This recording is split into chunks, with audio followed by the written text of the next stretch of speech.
Hello बच्चों, आप लोग कैसे हो। कल आप लोग के पढ़ाया गया था what is physics. What is physics को मैंने कई तरह से डील किया था, कई तरह से मैंने डिफाइन किया था। फर्स्ट डिफिनेशन मैंने ये बताया था, the branch of science which deals with natural events and laws of nature. अब एक नया क्वेश्चन क्रिएट होता है, नेचुरल इवेंट्स क्या है। देखो, किसी भी डिफिनेशन का ईच वर्ड का मतलब यदि आप समझ जाओगे तो फिर आपको इजी हो जाएगा।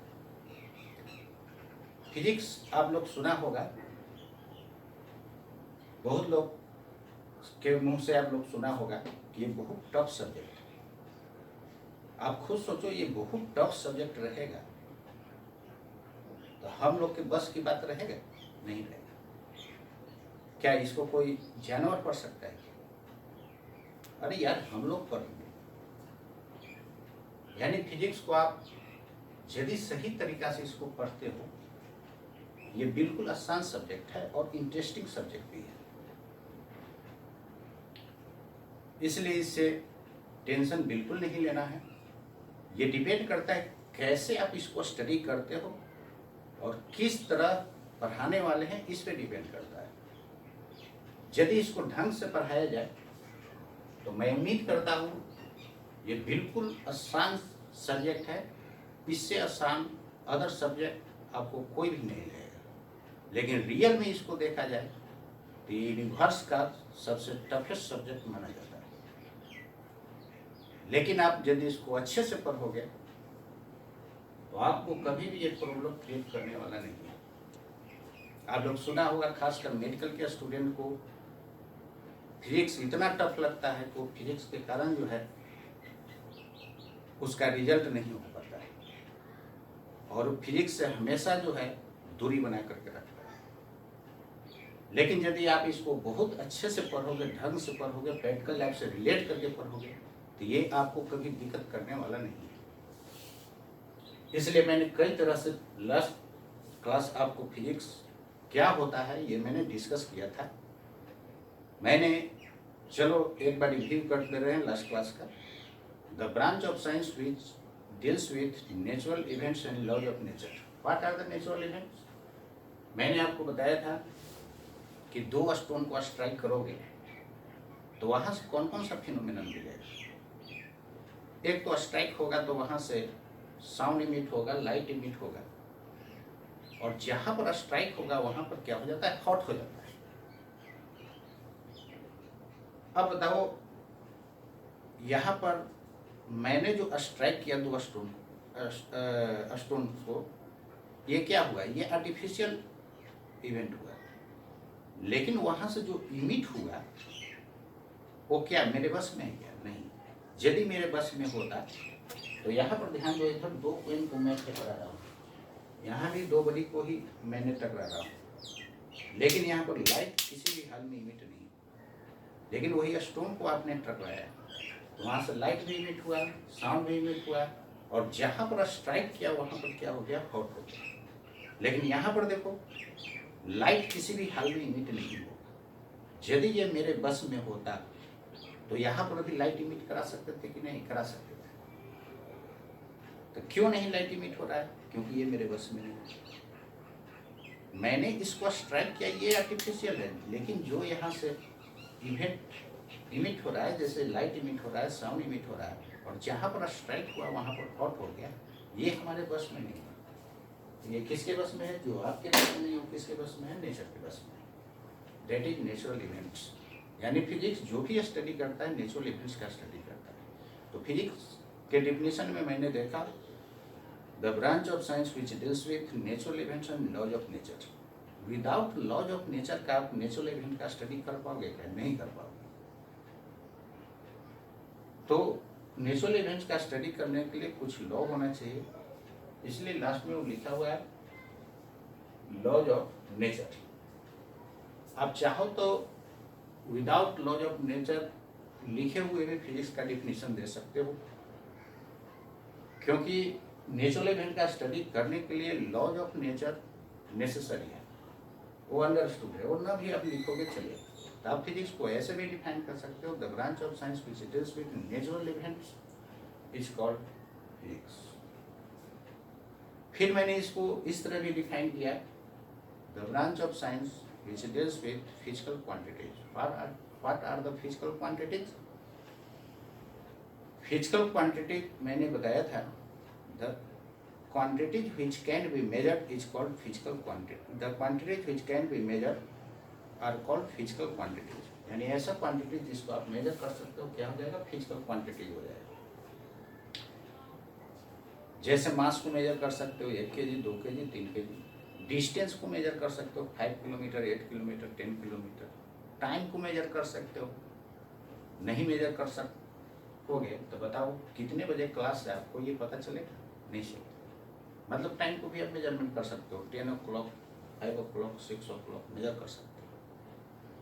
अब ये सोचो, ये थिंकिंग करो कि इस दुनिया में कौन सा ऐसा क्वांटिटी जिसको आप मेजरमेंट नहीं कर सकते। जैसे देखो, किसी के सुंदरता को आप माप सकते हो क्या? नहीं माप सकते। जैसे मान लो कि आप उससे ज़्यादा सुंदर हो, कितना ज़्यादा ये बताना मुश्किल है। आप उससे ज़्यादा सुंदर तो हो, लेकिन कितना ज़्यादा बोला जाए तो ये नहीं मेजरमेंट कर सकते हो। क्या कितना ज़्यादा बोला जाए तो ये बोलोगे आंसर 100 ग्राम, 50 ग्राम, नहीं, इसको मेजर नहीं कर सकते हो यार। यानी इसको केवल फील कर सकते हो। कौन कितना ब्लैक है इसको मेजर कर सकते हो? ये भी नहीं कर सकते हो। जैसे मान लो कि आप इससे ज़्यादा ब्लैक, कितना ज़्यादा नहीं बता सकते हो, केवल ओनली फील कर सकते हो।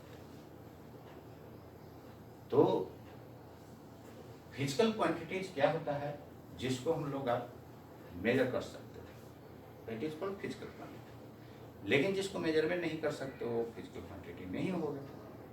तो जो फिजिकल क्वांटिटी होगा उसी का फिजिक्स में स्टडी होता है। जो फिजिकल क्वांटिटी नहीं है उसको यहाँ पर लेफ्ट कर देंगे, क्योंकि वो फिजिक्स उसको स्टडी नहीं करता है। आज तक पढ़े हो क्या फिजिक्स में कि कौन कितना ज़्यादा स्मार्ट है, सुंदर है? ये पढ़े हो? नहीं पढ़े हो, नहीं पढ़ो। इसलिए फिजिक्स को ऐसे भी डिफाइन किया जाता है, it is the science of measurement.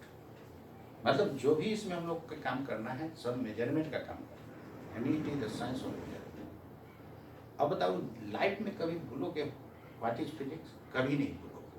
क्यों नहीं भूलोगे? क्योंकि मैंने इसको हर एक तरह से एक्सप्लेन कर दिया, प्रैक्टिकल लाइफ से रिलेट करके एक्सप्लेन कर दिया। कोई भी इंजीनियर और डॉक्टर केवल थ्योरी पढ़ के नहीं बनता है, ये बात आप भी जानते हो। उसको बिना लैब किए वो अच्छा डॉक्टर और इंजीनियर नहीं बन सकता। जैसे आप लोग के जूलॉजी में पढ़ाया जाता है कि बॉडी के अंदर किडनी, लीवर होता है, लेकिन इसी को पोस्टमार्टम में जब दिखा दिया जाए, देखते हो कोई भी आदमी डेथ करता है तो उसको पोस्टमार्टम के लिए ले जाया जाता है और वहाँ पर उसको दिखा दिया जाता है this is kidney, this is liver. अब बताओ वहाँ पर ज़्यादा समझ में आएगा क्या? पर वहाँ पर ज़्यादा है, क्योंकि वहाँ पर प्रैक्टिकल करके आपको दिखाते हैं। तो फिजिक्स को आज से ही आप लोग क्या करना, प्रैक्टिकल लैब से रिलेट करके चलो, ये कभी दिक्कत करने वाला नहीं है। ये बहुत इंटरेस्टिंग सब्जेक्ट है, इसमें बहुत इंजॉय है। तो चलो आज हम लोग नया चैप्टर पढ़ते हैं, इलेक्ट्रोस्टैटिक्स। इलेक्ट्रोस्टैटिक्स देखो सब कुछ हेडिंग में ही छिपा होता है। आपको यदि माइंड है तो उस हेडिंग में ही टोटल बात छिपा हुआ है, वहां से आप ज्ञान और वहां से ज्ञान आप ले सकते हो। यानी इलेक्ट्रोस्टैटिक्स 2 वर्ड से बना है। कौन कौन सा वर्ड है बच्चों? इलेक्ट्रोस्टैटिक्स, ये 2 वर्ड से बना है। इलेक्ट्रो फॉर चार्ज, कौन सा charge? Electric, electro for electric charge, और स्टैटिक्स का मतलब एट रेस्ट, यानी जो भी चार्ज इलेक्ट्रिक चार्ज रेस्ट में होगा, उसी का ये स्टडी करता है। अब बताओ, इलेक्ट्रोस्टैटिक्स फिजिक्स का एक पार्ट हुआ जिसमें हम लोग के किसके बारे में स्टडी करना है, स्टैटिक चार्ज के बारे में स्टडी करना है। यानी इसको डिफाइन कर सकते हो द ब्रांच ऑफ फिजिक्स, क्योंकि ये फिजिक्स का पार्ट है, the branch of physics which deals with all the charges at rest. यानी जितना भी चार्ज होगा सब रेस्ट में होगा, उसी का ये स्टडी करता है।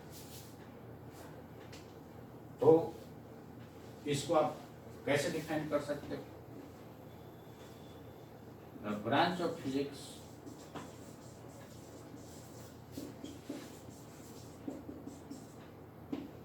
which deals with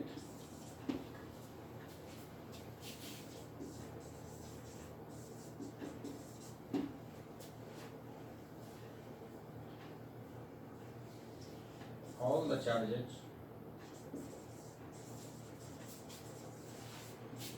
at rest is called electrostatics.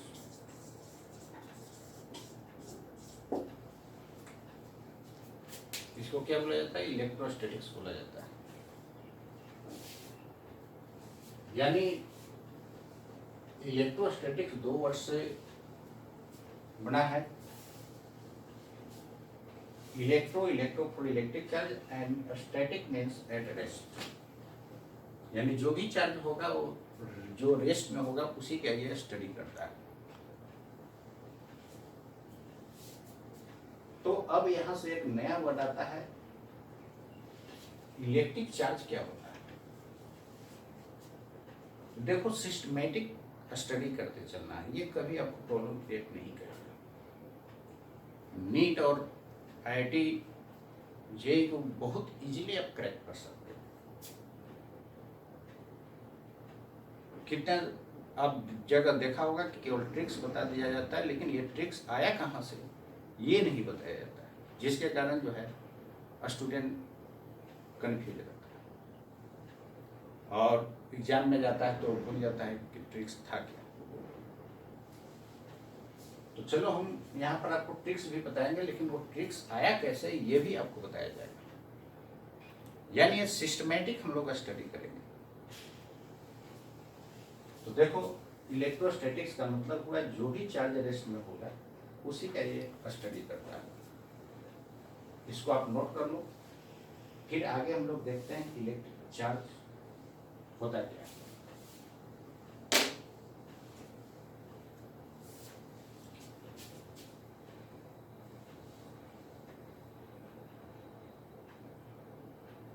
लिख चुके हैं बच्चों? चलो देखते हैं आगे।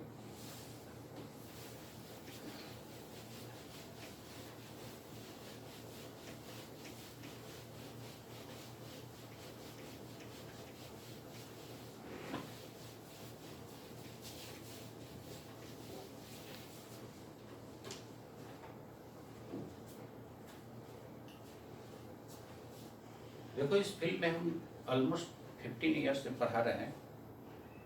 मैं ये देखते आ रहा हूँ कि स्टूडेंट हमेशा फिजिक्स को जो है टफ समझता है, लेकिन उसको अच्छे से यदि पढ़ाई किया जाए ये बिल्कुल आसान सब्जेक्ट है।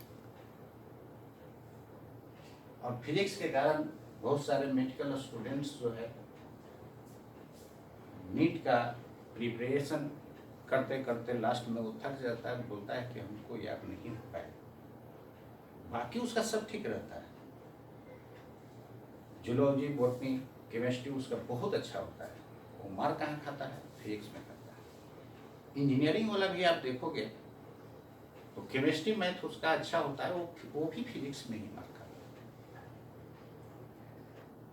तो फिजिक्स को 95% स्टूडेंट्स केवल थियोरेटिकली पढ़ जाता है और टीचर लोग भी 95% केवल थियोरेटिकली उसको पढ़ा देते हैं, जिसके कारण वो डेली लाइफ में रियलाइज नहीं कर पाता है। आप डेली लाइफ से रिलेट करके चलो, ये कभी आपको दिक्कत नहीं पड़ेगा। फैन चल रहा है फिजिक्स है, बल्ब जल रहा है फिजिक्स है। आप मूव कर रहे हो, क्यों मूव कर रहे हो? Due to friction. ये भी क्या है? फिजिक्स। यानी फ्रिक्शन भी कहाँ पढ़ते हो? फिजिक्स में पढ़ते हो। जैसे आप चेयर पर बैठे हुए, चेयर को हटा दे तो आप गिर जाओगे कि नहीं? वो भी क्या है? फिजिक्स। तो आप प्रैक्टिकल लाइफ से रिलेट करके चलो, फिजिक्स कभी नहीं दिक्कत करेगा। आपको बहुत सारा ऐसा ट्रिक्स बताएंगे भी आगे, जो देखोगे कि एक पेज में सॉल्यूशन है, लेकिन मेरे ट्रिक्स से एक लाइन में आंसर आ जाए। जैसे आप लोग ऐसा देखा होगा कि एक डिस्क है, उसमें एक कटिंग किया गया, तो उसका सेंटर ऑफ मास कहाँ पर होगा? आप किसी भी बुक के सॉल्यूशन को देखता होगा तो उसमें यही देखता होगा कि उसको कम से कम हाफ पेज में सोल्व करता है, लेकिन मेरे फार्मूला से एक लाइन में आंसर आएगा। मैं एक फार्मूला ड्राइव करूंगा, x is equal to small r square divided by capital R square minus small r square into separation between the centres. इस फार्मूला से आप बनाओगे तो एक लाइन में आंसर आएगा। तो चलो फैक्ट ठीक, इलेक्ट्रोस्टैट हम लोग पढ़ रहे हैं। केवल मैं ये बताना चाह रहा था कि फिजिक्स टफ है नहीं, इसको लोग टफ बना दिया है।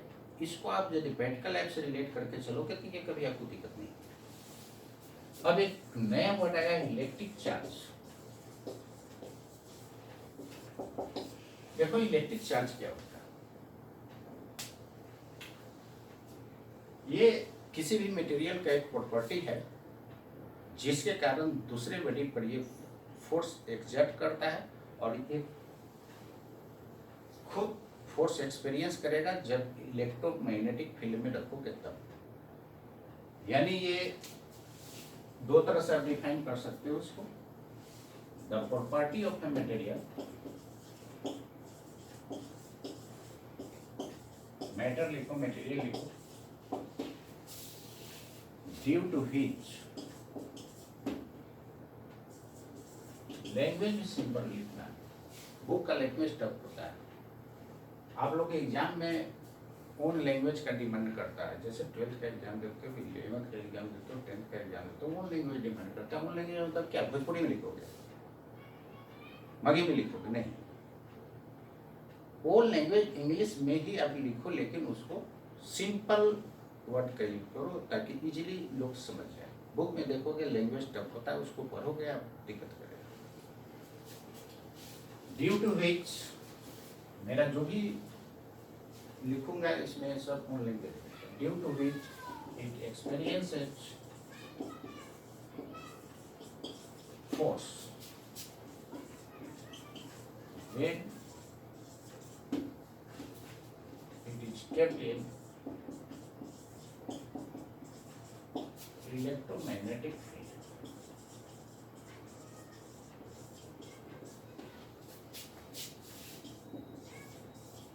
It's called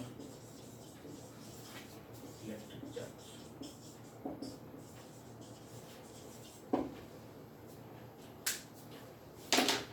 तो इसको आप लोग क्या बोलोगे? Electric charge. यानी ये एक तरह का प्रॉपर्टी होता है। जैसे ही इलेक्ट्रोमैग्नेटिक फील्ड में रखोगे, इलेक्ट्रोमैग्नेटिक फील्ड क्या होता है? इलेक्ट्रोमैग्नेटिक फील्ड में जैसे ही इसको रखोगे तो ये क्या हो? फोर्स एक्सपीरियंस करेगा। या इसको ऐसे भी लिख सकते हो, the property of a material due to which it exerts force on other body. ये भी करेक्ट है। क्लियर है? इसको अदर डेफिनेशन ये भी लिख सकते हो आप, the property of a material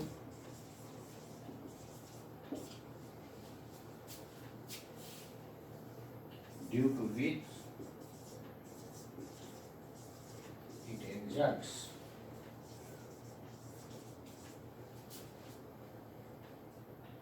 a force on other body.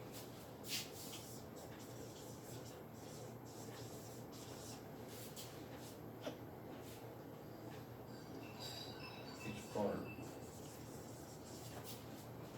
electric charge.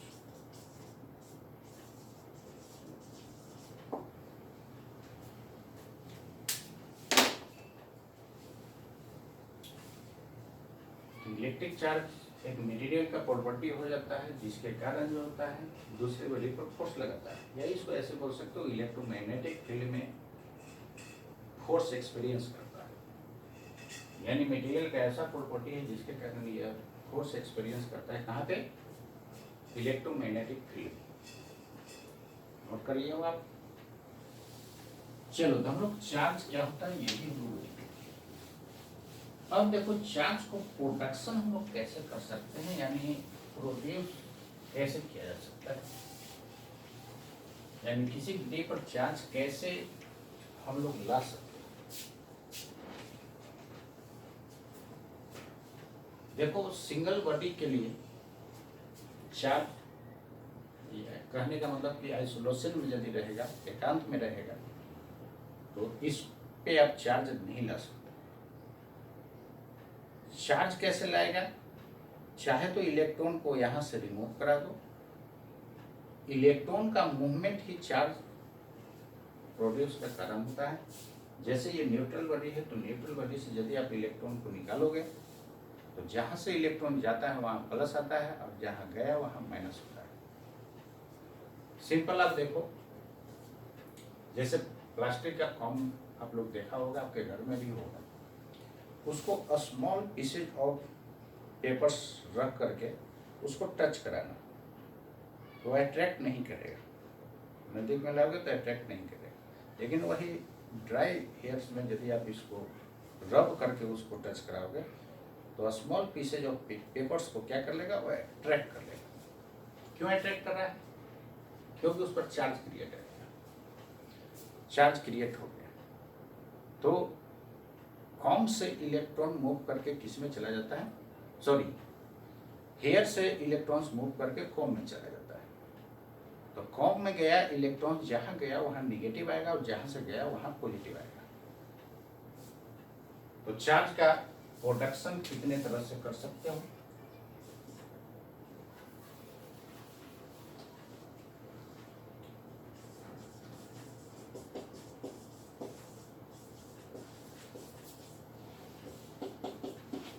First में बाय फ्रिक्शन,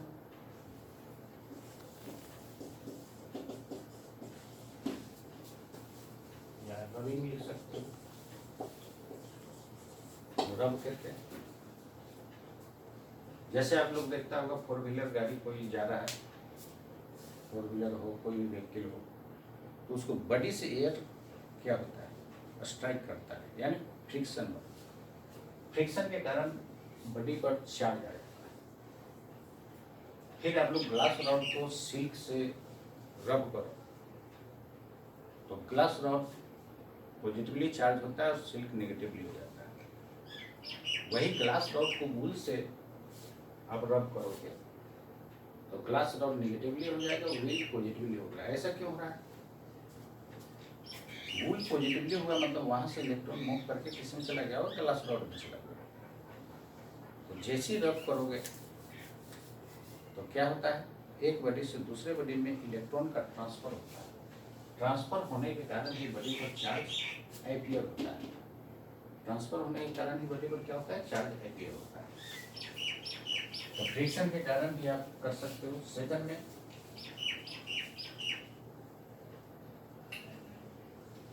कंडक्शन,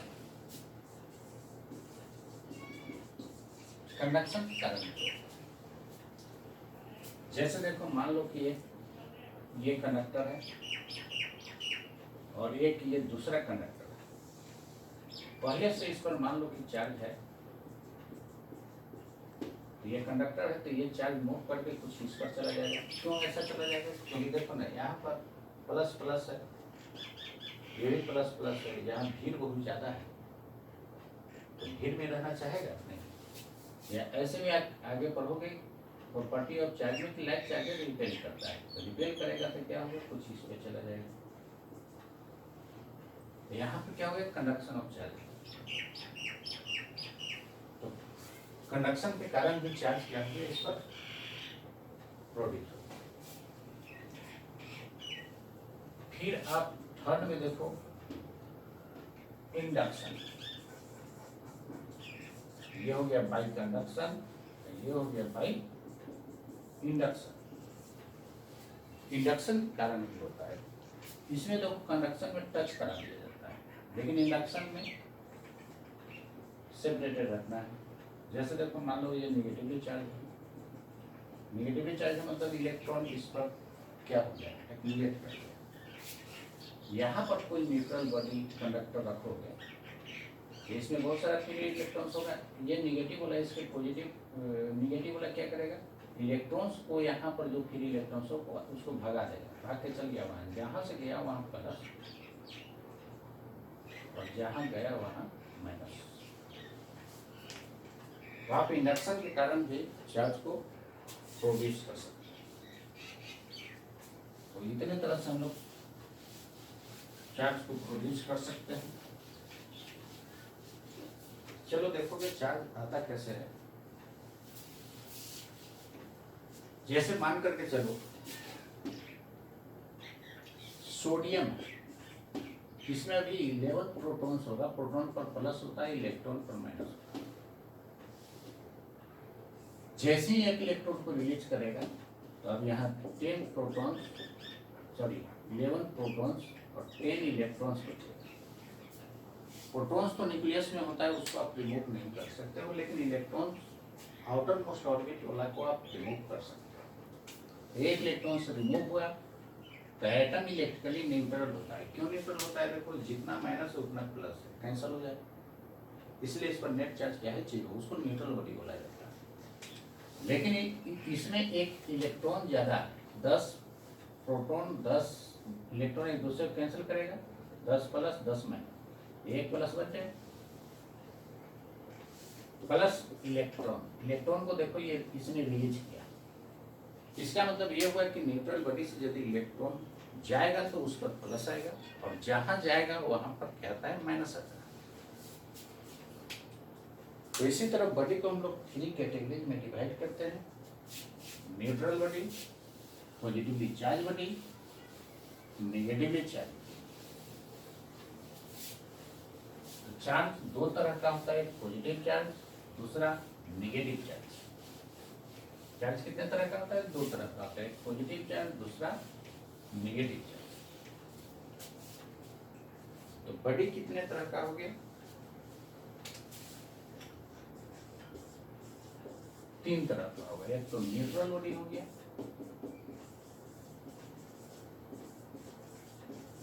सेकंड में पॉजिटिवली चार्ज बॉडी हो गया,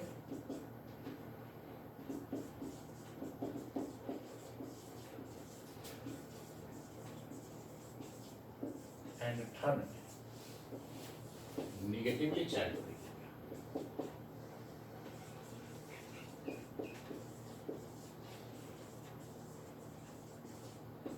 वन बाय वन मैं इसको डिटेल से देखूंगा। न्यूट्रल बॉडी में अभी आपने देखा कि इसमें जितना इलेक्ट्रॉन्स होगा उतना ही प्रोटॉन्स होगा। तो इलेक्ट्रॉन्स पर जितना चार्ज उतना है प्रोटॉन्स पर, और एक पर प्लस दूसरा पर माइनस, नेट क्या हो जाए, कैंसर। यदि प्रोटॉन्स की संख्या ज्यादा होगा, अभी मैंने देखा था सोडियम में Na+ में प्रोटॉन्स था 11, इलेक्ट्रॉन्स था 10, तो एक प्लस ज्यादा था तो बॉडी कैसा हो गया था, पॉजिटिवली चार्ज। मतलब प्रोटॉन की संख्या यदि इलेक्ट्रॉन से ज्यादा हो तो पॉजिटिवली चार्ज, और इलेक्ट्रॉन की संख्या प्रोटॉन से ज्यादा हो तो नेगेटिवली चार्ज। देखो आप इसको ऐसे याद रखो, P for positive, P for proton, यानी इसमें प्रोटॉन ज्यादा इलेक्ट्रॉन से, इलेक्ट्रॉन पर नेगेटिव होता है, मतलब कि इसमें इलेक्ट्रॉन ज्यादा होगा प्रोटॉन से, और जब दोनों बराबर होगा तो क्या हो जाएगा, न्यूट्रल बॉडी होगा। तो चलो आप लोग के फिजिक्स पढ़ने में बहुत मजा आया होगा। इसको हम लोग अगले क्लास 1/1 आपको विथ एग्जाम्पल देखेंगे क्या होता है नेक्स्ट वीडियो में। और मेरे वीडियो को आप लोग देखो रेगुलर, बहुत आसान फिजिक्स है, आपको 1/1 अपलोड करते जाएंगे, और उसको लाइक और शेयर और सब्सक्राइब करना भूले नहीं। यदि आप उसको सब्सक्राइब करते हो तो फर्दर मेरा वीडियो आपको मिलते जाएगा। तो जरूर आप उसको लाइक करना, जरूर उसको सब्सक्राइब करना, और शेयर भी करो अपने दोस्तों के बीच, लोगों के बीच ये मिसकंसेप्ट है कि फिजिक्स बहुत टफ सब्जेक्ट है। इसी को आसान बनाने के लिए मैं आपके सामने आया हूँ, और इसको हर हाल में आप सभी को, अपने फ्रेंड्स को शेयर करो, और जितना इसको सोशल मीडिया में आप फैला सकते हो, क्योंकि 95% लोग इसको इतना टफ लोग बना दिए हैं। रियल में ये टफ नहीं, बल्कि बहुत इंटरेस्टिंग सब्जेक्ट है। आप क्वेश्चन भी देखोगे, अच्छे से कर लोगे तो क्वेश्चन बहुत चुटकी में बनते जाएगा। आप इस चैप्टर से 90% खुद सोल्व कर लोगे, 90 से 95%। इसलिए इसको ज्वाई करते हुए पढ़ो। ये फिजिक्स कभी आपको टफ नहीं लगेगा। ये मैं दावा के साथ करता हूं कि आप रेगुलर रहोगे, इसमें कोई जान नहीं। तो आज हम लोग इतना ही देखें। इलेक्ट्रोस्टैटिक्स का मतलब 2 पार्ट से बना है, electro and static. Electro for electric charge and static मतलब एट रेस्ट। चार्ज को कितने तरह से हम लोग किसी बॉडी पर प्रोड्यूस कर सकते हैं। देखो, चार्ज प्रोड्यूस करने का तरीका होता है इलेक्ट्रॉन को भगा दो या इलेक्ट्रॉन को ला करके रख दो, तो चार्ज आता है। न्यूट्रल बॉडी से इलेक्ट्रॉन को यदि आप रिमूव करते हो तो पॉजिटिव आएगा उस पर, जहां गया वहां पर क्या आएगा, निगेटिव आएगा। तो ठीक है, हम लोग देखेंगे अगले क्लास न्यूट्रल बॉडी क्या होता है, पॉजिटिवली चार्ज बॉडी क्या होता है, और निगेटिवली चार्ज बॉडी क्या होता है। नेक्स्ट वीडियो में हम लोग देखेंगे। लाइक शेयर सब्सक्राइब करना न भूलें, इसको जरूर करें, और सब्सक्राइब करने के बाद आपके पास मेरा वीडियो जाते रहेगा। तो फिजिक्स को टफ ना करके हम लोग इजी वे में इसको पढ़ाई करेंगे, और आपको बहुत सारा ऐसा फिजिक्स में नया नया चीज देंगे जिससे आप एक एक लाइन में आंसर करते जाओ। जो एक पेज में सॉल्यूशन देगा वो शॉर्ट सॉल्यूशन हम लोग का होते जाएगा, और नीट और आईआईटी के लिए बहुत जरूरी है। आप रोलिंग मोशन में भी देखता होगा, कभी ऐसे रोल कर देता है, कभी ऐसे रोल कर देता है, कितने टाइम के बाद प्योर रोलिंग मोशन स्टार्ट होगा। उसमें भी एक फार्मूला को हम जनरेट करेंगे, वो दिखाएंगे कहाँ से आया, उस फार्मूले से एक लाइन में आंसर आ जाएगा, जो कि वो बहुत इंपॉर्टेंट है एग्जामिनेशन पॉइंट ऑफ व्यू से। तो लाइक शेयर और सब्सक्राइब करना न भूलें, ये जरूर करें, और आपको हम फिजिक्स का, रियल फिजिक्स का दुनिया दिखाएंगे, फिजिक्स क्या होता है। वर्चुअल फिजिक्स उसको बोला जाता है, जो रटा रटाया फिजिक्स पढ़ा जाता है उसको वर्चुअल फिजिक्स बोलते हैं। लेकिन आप इसको प्रैक्टिकल लाइफ से रिलेट करके चलोगे, दिस इज रियल फिजिक्स, और ये आपको